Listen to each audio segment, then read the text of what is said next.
হেই গাছ চলে এসেছি বোতলার দোলায়। এখন আমরা একটা ছোটো ভাইয়ের সাথে কথা বলবো। সেই রকম একটা ওয়েদারে মাছ মারতেছে, মানে বর্ষা বর্ষা ভাব, মানে সেই রকম একটা ফিলিংস আসতেছে আমার মনের মধ্যে। তা মাছ মারতেছে, দেখি ছোটো ভাইয়ের সাথে একটু কথা বলি। ছোটো ভাই কেমন আছো? ভালো আছি ভাই। তুমি মাছ মারতেছো? হ্যাঁ। মানে এইখানে কি সবসময় মাছ পাও? হ্যাঁ ভাই। মানে এই জায়গাটার নাম কি? বুতলার জোলা। বোতলার দোলা। মানে ওয়েদারও তো সুন্দর, ঠিক আছে। হ্যাঁ। কেবল বেলাইলো নাকি? হ্যাঁ। হ্যাঁ, একটা মারো তো দেখি। এটা মারো তো, একটা মারো, এটা মারো। কি জানি কয়েক লাখ খেওয়া খেওয়া একটা খেওয়া মারো। তা গাইজ মানে সুন্দর, যারা এই জায়গাগুলো থাকে তারা সেই বিনোদন পায়, সেই মাছ পায়, মানে প্রতিদিন ওরা মাছে খায়। তা দেখি ভাগ্য খারাপ নাকি।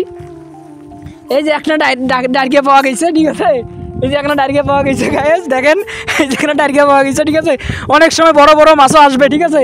আপনারা আসলে এগুলো যারা থাকে, যারা আসলে প্রতিদিন মাছ খায়, ঠিক আছে।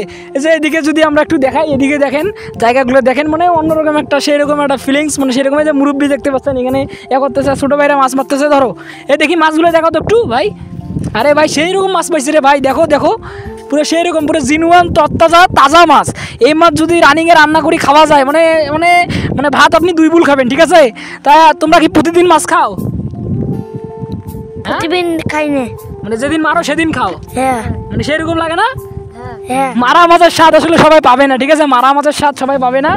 আসলে যারা এগুলো জায়গা থাকে তারা আসলে মারা মাছের স্বাদ পায়, অন্যরকম পায়। যা আপনারা কারা কারা এই অঞ্চলগুলোর মধ্যে থাকেন অবশ্যই কমেন্টে জানাই দিবেন। আল্লাহ হাফিজ।